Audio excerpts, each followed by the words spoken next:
కాంగ్రెస్ తర నేత వరుసగా మూడోసారి ప్రధాని కావడాన్ని హస్తం పార్టీ జీర్ణించుకోలేకపోతుందని నరేంద్ర మోడీ విమర్శించారు. ప్రతిపక్ష నేత హోదాలో ఉండి కూడా రాహుల్ గాంధీ సభలో అవమానకర ప్రసంగం చేశారని దుయ్యబట్టారు. ఆయనలా ఎవరు ప్రస్తావించవద్దని, ఎన్డీఏ ఎంపీలంతా పార్లమెంటరీ విధి విధానాలను తప్పనిసరిగా పాటించాలని ప్రధాని సూచించారు. ఎన్డీఏ పార్లమెంటరీ పార్టీ సమావేశం మంగళవారం జరిగింది. ఈ సందర్భంగా అధికార పక్ష ఎంపీలకు ప్రధాని దిశానిర్దేశం చేశారు. ముఖ్యంగా కొత్తగా ఎన్నికైన సభ్యులకు నిబంధనల విషయంలో సీనియర్లను అడిగి తెలుసుకోవాలని సూచించారు. ఈ సందర్భంగా కాంగ్రెస్ రాహుల్ గాంధీపై పరోక్షంగా విమర్శలు గుప్పించారు మోడీ. कल और आज आदरणीय सभापति जी, कई माननीय सदस्यों ने राष्ट्रपति जी के अभिभाषण पर अपने विचार व्यक्त किए हैं। मैं विशेष करके जो पहली बार सांसद बनकर के हमारे बीच आए हैं और उनमें से कुछ आदरणीय साथियों ने अपने जो विचार व्यक्त किए, संसद के सभी नियमों का पालन किए। उनका व्यवहार ऐसा था जैसे एक अनुभवी सांसद का होता है, और इसलिए प्रथम बार आने के बावजूद भी उन्होंने सदन की गरिमा को बढ़ाया है और उन्होंने अपने विचारों से इस डिबेट को और अधिक मूल्यवान बनाया है। आदरणीय सभापति जी,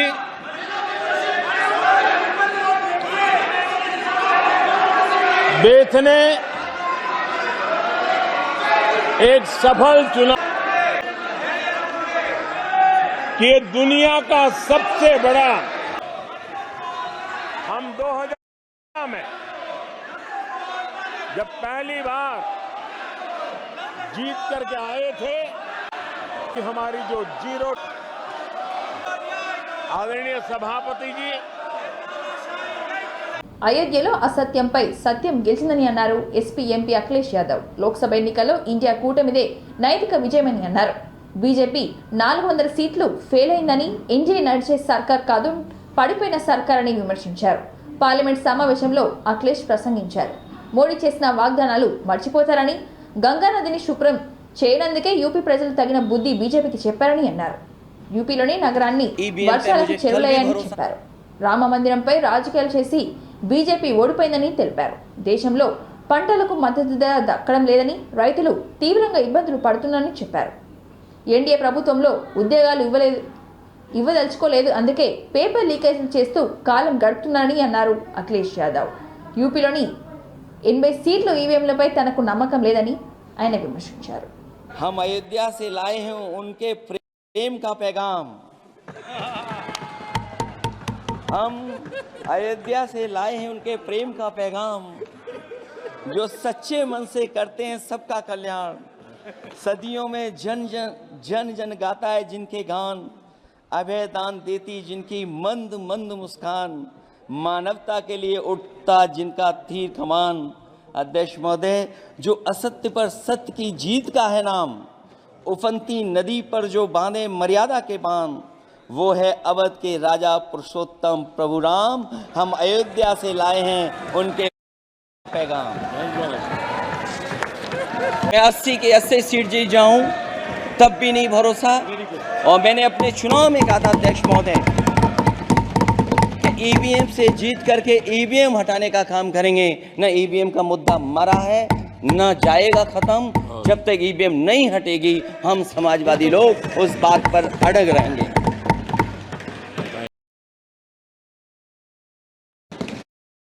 कल भी भरोसा नहीं था, आज भी नहीं भरोसा।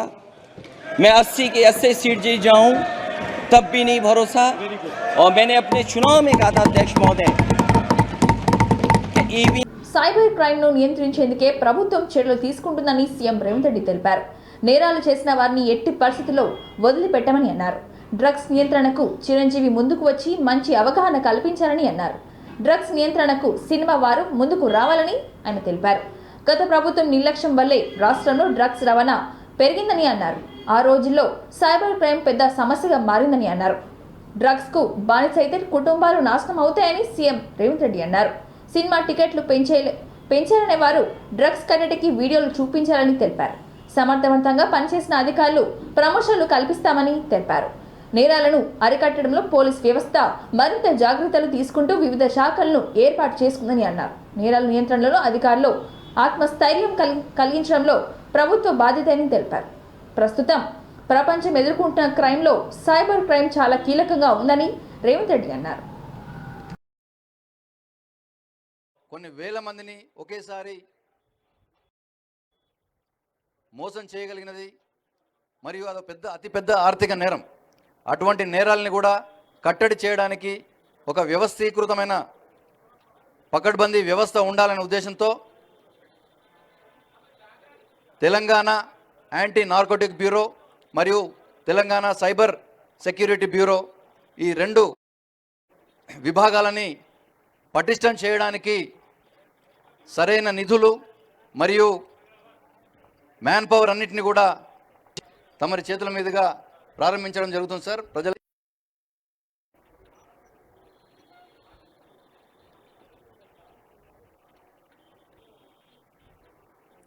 మీడియా మిత్రులు దయచేసి కాస్త ప్లేస్ ఇస్తే వెళ్తుంది.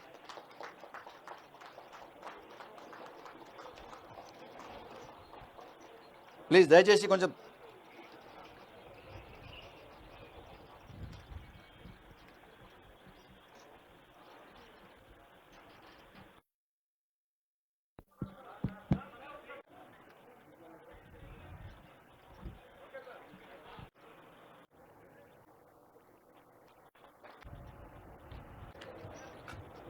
తెలంగాణ రాష్ట్రం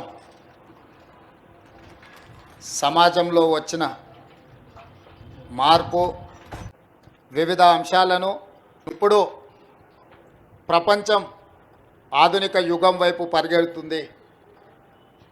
ఈ ఆర్థిక కానీ అధికారులకు కానీ అమాయకత్వంతోనో దురాశతోనో చూసేవాళ్ళం మనం. ఆ పౌరుషానికి మారుపేరు ఈ ప్రాంతంలో ప్రజా సమస్యల మీద సామాజిక అసమానతల మీద పోరాటాలు చేసిన ప్రాంతం ఇది. దాడులు దాని వెనకాల కారణాలు చూస్తే ప్రధానంగా గంజాయి లాంటి మాదక ద్రవ్యాలు వాడిన వాళ్ళే ఈ నేరాలకు పాల్పడుతున్నారు. ఇందులో సమర్థత ప్రదర్శించిన వాళ్లకు మీకు ప్రమోషన్స్ ఇచ్చే బాధ్యత మా ప్రభుత్వం తీసుకుంటుంది. గతంలో అంతర్జాతీయ తీవ్రవాదులను టెర్రరిస్టులను పట్టుకుంటే అందులో కీలక పాత్ర పోషించిన అధికారులకు పదవి ఉన్నతి కల్పించేవాళ్ళు. ఈరోజు ఈ వేదిక మీద నుంచి మా అధికారులకు ముఖ్యంగా మా డీజీపీ గారికి నేను ఆదేశాలు ఇస్తున్నా. సైబర్ క్రైమ్లో నైపుణ్యం ప్రదర్శించి నేరగాళ్లను పట్టుకున్న వాళ్లకు, అదేవిధంగా తెలంగాణ యాంటీ నార్కోటిక్స్ బ్యూరోలో పనిచేసిన అధికారులు డ్రగ్స్ రాకెట్లను పట్టుకున్న, గంజాయి రాకెట్లను పట్టుకున్న పెద్ద పెద్ద వాటిని వాళ్ళు పట్టుకున్నప్పుడు వాళ్లకు నగదు బహుమతితో పాటు పదవి ఉన్నతి కూడా కల్పించడానికి అవసరమైన విధి విధానాలను మీరు తయారు చేయండి. ప్రభుత్వం శాసనసభలోనే చర్చ చేసి దీనికి సంబంధించిన చట్టాన్ని చేద్దాం.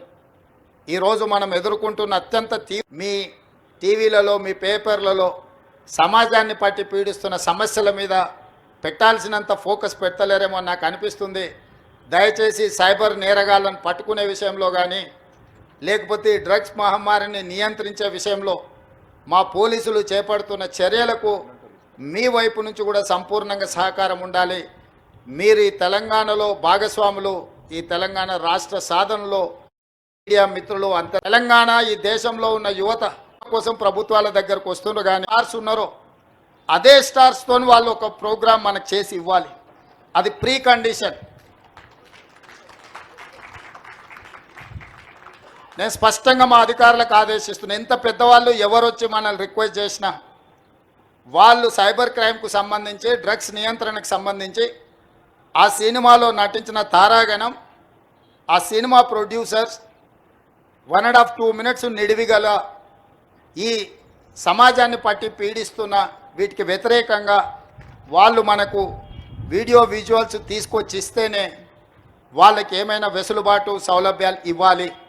ఎందుకంటే సమాజం నుంచి ఎంతో వాళ్ళు తీసుకుంటున్నారు అని వస్తే వాళ్ళు సినిమా షూటింగ్లకు పర్మిషన్కి వచ్చినప్పుడు మీరు రిక్వెస్ట్ సంబంధించి పోలీస్ డిపార్ట్మెంట్ ఉచితంగా ఈ యాడ్స్ను మీరు ప్రదర్శించండి ఉండాలని ఈ రాష్ట్రం కూడా ముందుకు వెళ్ళాలి అని సూచన చేస్తూ మీ అందరి దగ్గర సెలవు తీసుకుంటున్నా. ధన్యవాదాలు మిత్రులు. Patancheru BRS MLA Mahipal Reddy ED విచారణకు హాజరయ్యారు. ఇటీవల మహిపాల్ రెడ్డి ఆయన సోదరుడు మధుసూదన్ రెడ్డి నివాసాల్లో ఈడీ అధికారులు సోదాలు జరిపిన సంగతి తెలిసిందే. ఈ సోదాల్లో పలు కీలకమైన డాక్యుమెంట్లు స్వాధీనం చేసుకున్నారు ఈడీ అధికారులు. మహిపాల్ రెడ్డి వ్యాపార లావాదేవీలు, అకౌంట్స్, మినీ ట్రాన్సాక్షన్స్ పై ఆరా తీశారు అధికారులు. ఇక విచారణలో భాగంగా ఆయన ఈడీ కార్యాలయానికి వచ్చారు.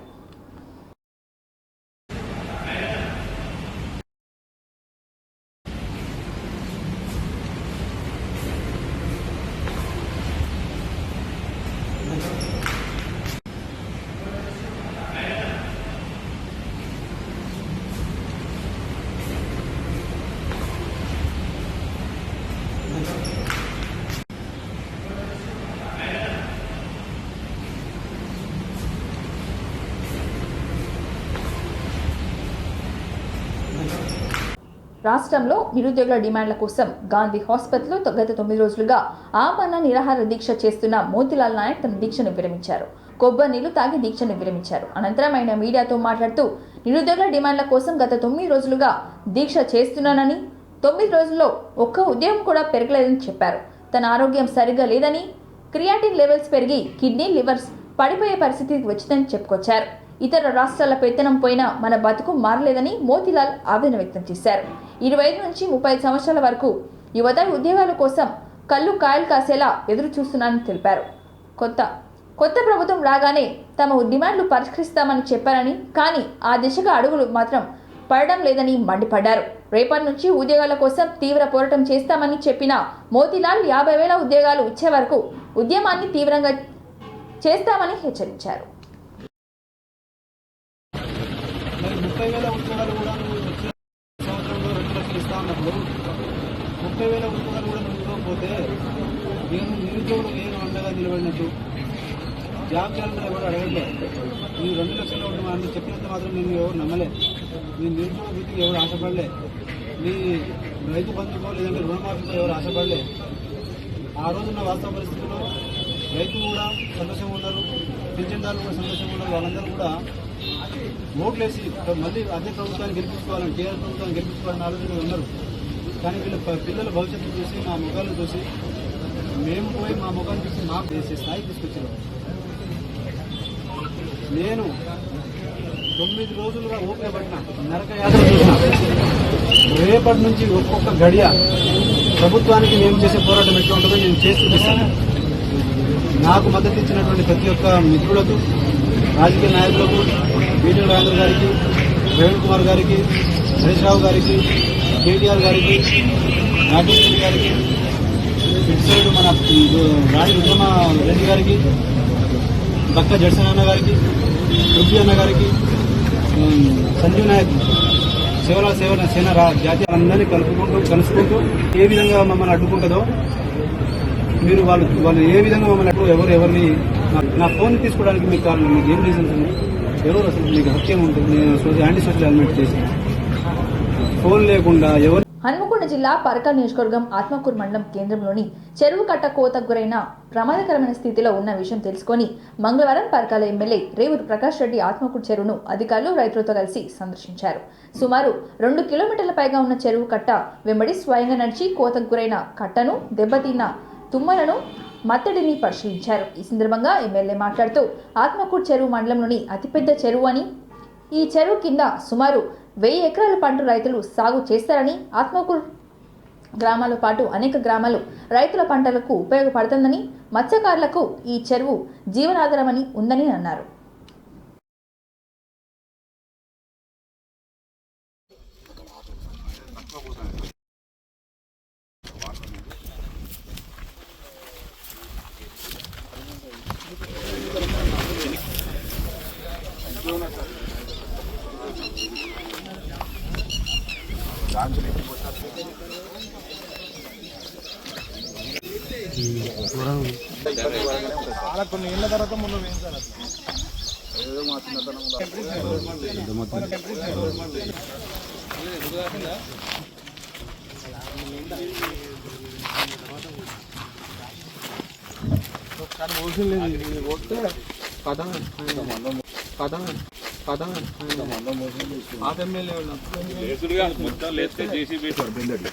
అట్లా ఇప్పుడు ఈ విధంగా అయితేనే ఉంటుంది సార్ అది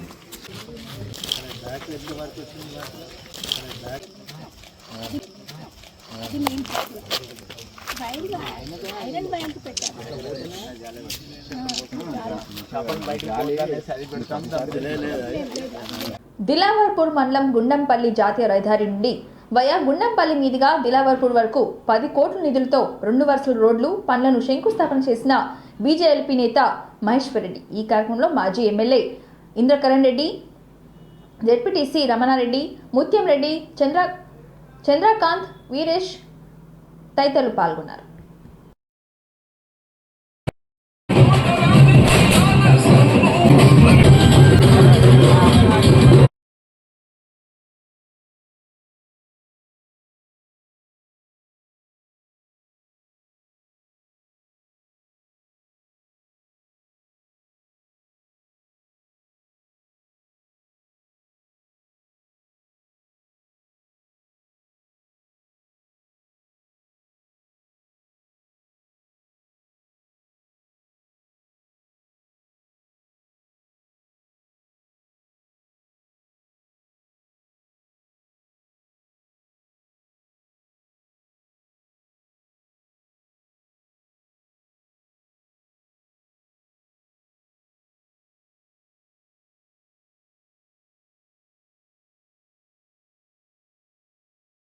నాతో పాటు వివిధ గ్రామాల నుంచి విచ్చేసినటువంటి మాజీ సర్పంచులు, విధంగా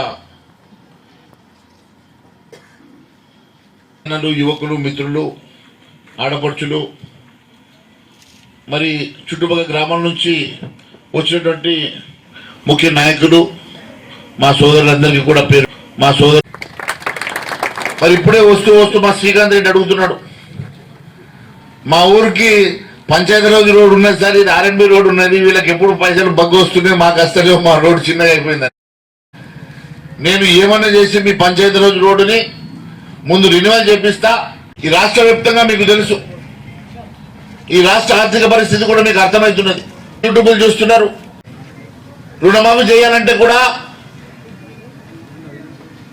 దాదాపుగా 50,000 కోట్ల రూపాయలు ఈరోజు అప్పు తీసుకొస్తున్నారు, బ్యాంకులతో మాట్లాడుతున్నారు.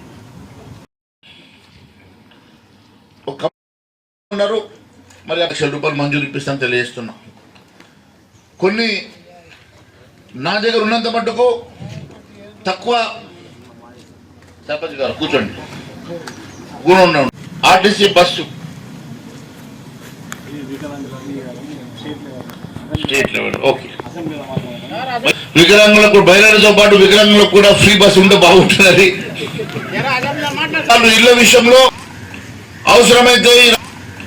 అవసరమైతే ఈ రాష్ట్ర ప్రభుత్వంతో నేను పోరాటం చేసినా సరే ఈ ప్రాంత అభివృద్ధి కోసం, మీకు ఇచ్చిన మాట కోసం నేను మీ ఇంట్లో పెద్ద కొడుకు లెక్క పనిచేస్తానని మరొకసారి తెలియజేసుకుంటూ హన్మకొండ జిల్లా బీఆర్ఎస్ పార్టీ కార్యాలయంలో బీఆర్ఎస్ నేతలు విలేకరుల సమావేశం నిర్వహించారు. ఈ సందర్భంగా 45 డివిజన్ కార్పొరేటర్ నాగేశ్వరరావు మాట్లాడుతూ, నిన్న ప్రెస్ మీట్ లో ఉన్న వారికి చాలా మందికి వారి రాజకీయ జీవితం వచ్చింది గులాబీ పార్టీ వల్లే అని అన్నారు. మా పార్టీ వల్లే వారికి గుర్తింపు వచ్చిందని తెలిపారు.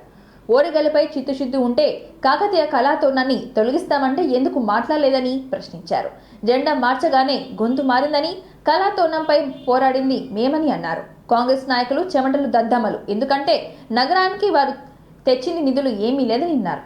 ముఖ్యమంత్రి వస్తే నగరానికి వరాలు ఇస్తారు, దాని మీదే మా పార్టీ మాజీ ఎమ్మెల్యేలు నిధుల గురించి ప్రశ్నించారు. దానికే ఉలికిపాటు ఎందుకని ఆయన అన్నారు. ముఖ్యమంత్రి కేవలం ప్రైవేట్ ఆసుపత్రి ఓపెనింగ్కే వచ్చారు తప్ప జిల్లా అభివృద్ధికి సమీక్షించేందుకు రాలేదని అన్నారు. కనీసం వరదల మీద చర్చ లేదు. వారు మేము చేసిన పనులపై చర్చించారు తప్ప నగరానికి కొత్త చేసింది ఏమీ లేదని అన్నారు.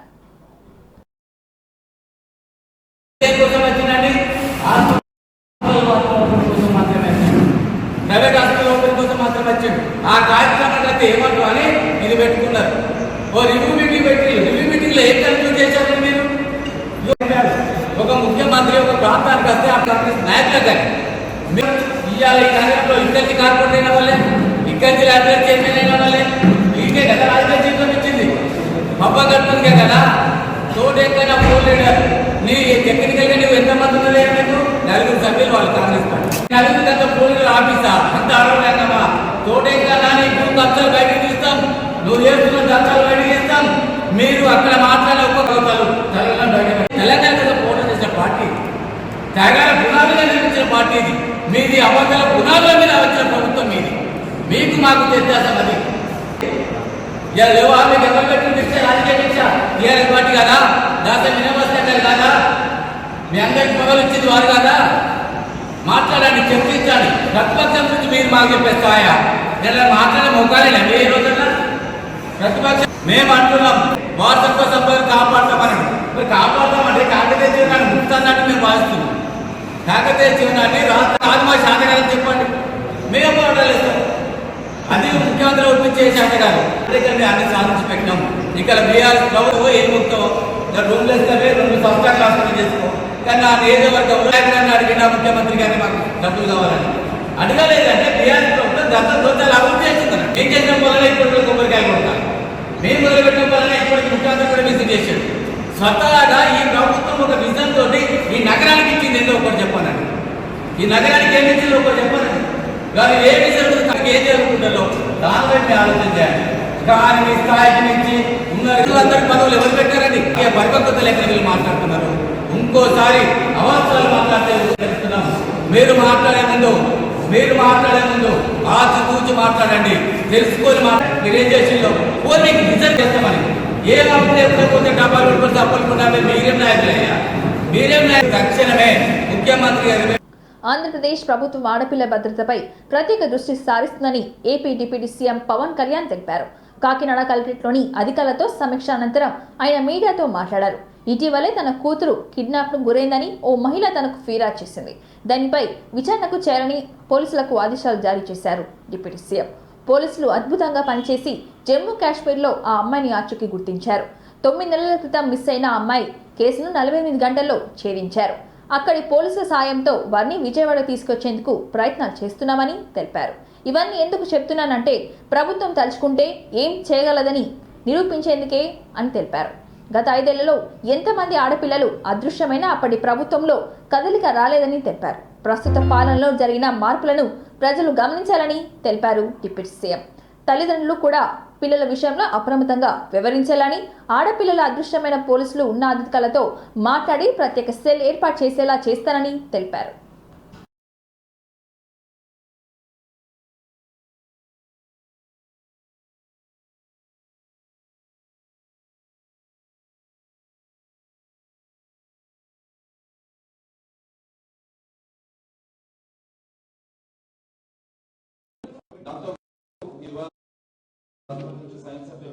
లేదు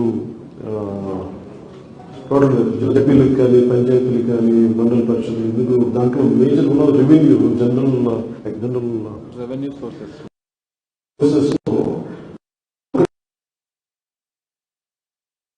కానీ ఒక చాలా ఫండ్ ఫ్లోస్ లో వన్ ఆఫ్ ద స్ట్రీమ్ ఒక ప్రభావం అట్లా చాలా మల్టిపుల్ చూస్తూ ఉంటే చాలా మల్టిపుల్ ఫ్లో ఈ ఫండ్ రైజింగ్ చాలా ఇబ్బందులు సరిగ్గా చేయలేదు. సో వీటన్నిటిని కొంచెం డీటెయిల్గా చేసుకుని మీరు ప్రాపర్ మీకు ఒక 2 days నేను తయారు చేసాను. ఒక 4-5 గంటల్లో it is investors to understand okay what is the impact of that global emissions కి మనం ఎంత అలాగే మనకున్న రిజర్వ్స్ ఏంటి, అలాగే ఎండేంజర్డ్ స్పీషీస్ ఎక్కడ ఉన్నాయి, ప్రత్యేకించి మనకి ఆ కంప్లీట్ డిస్ప్లే రేపు మటుకు మీరు రూరల్ యూత్ కి సంబంధించి ఎలా ట్యాప్ చేయాలంటే వాళ్ళకి ప్రపోజల్ మాకు వచ్చిన నంద్యాల యూనివర్సిటీ నుంచి వచ్చిన విజయనగరం ఆవిడ పోలీస్ డిపార్ట్మెంట్ విజయవాడ సిపి గారు క్యాబినెట్ దృష్టికి తీసుకెళ్లాల్సింది ఏంటంటే అసలు ఇంతమంది ఆడపిల్లలు అదృశ్యమైంది కదా, దీని మీద ఒక స్పెషల్ కమిటీ ఎందుకు పెట్టలేదు ప్రభుత్వం? ఇప్పుడు మనం ఏం చేయాలి? ఒక పంచాయతీకి వచ్చే రెవెన్యూ సోర్సెస్ ఒకటే మనకి ఇసుక స్థానికంగా మనం సహజ వనరుల దగ్గర నుంచి తీస్తే ఫస్ట్ దుబాయ్లో ప్రారంభించారు. మేము ఇవ్వాల్సిన కాంపెన్సేషన్ నిధులన్నీ మేము ఇచ్చేసాం. ఎయిర్ జడ్జిమెంట్ మన తీర ప్రాంతం రక్షించుకోవాల్సిన అవసరం దాన్ని సేఫ్ గార్డ్ మన రాత్రి మార్చలేదు. దాన్ని ఏమంటారు ప్రత్యామ్నాయ ఆదాయ మార్గాలు చూపించాలని చోట పార్ట్ ఆఫ్ మన కోకోనట్ కాయల్ రోడ్ చేస్తారు ఒక లేయర్ కింద. అది మనం ఎలా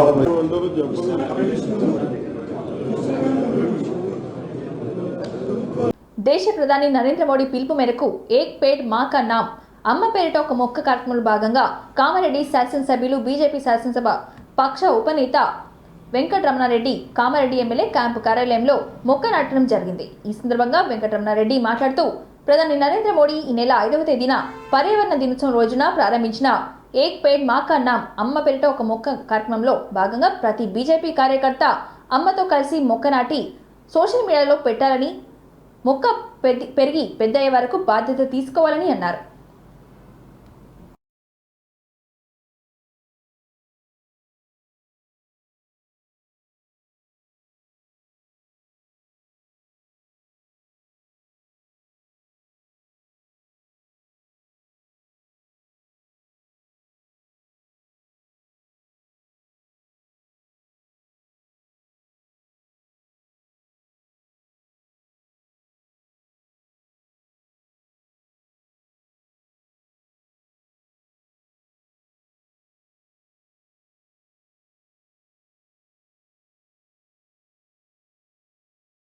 పార్లమెంట్ సభలో కాంగ్రెస్ పార్టీ అధినేత రాహుల్ గాంధీ హిందువులపై చేసిన అనుచిత వ్యాఖ్యలను నిరసిస్తూ క్షమాపణ చెప్పాలని ముథోల్ మండల కేంద్రంలోని మంగళవారం ఎమ్మెల్యే క్యాంప్ ఆఫీసులో ముథోల్ మండల బీజేపీ శాఖ తరపున నిరసన తెలిపారు. నాయకులు మాట్లాడుతూ రాహుల్ గాంధీ హిందువుల మనోభావాలను దెబ్బతీసే విధంగా మాట్లాడినందుకు తక్షణమే క్షమాపణలు చెప్పాలని, లేని ఎడల పెద్ద మొత్తంలో ఆందోళన చేపడతామని హెచ్చరించారు.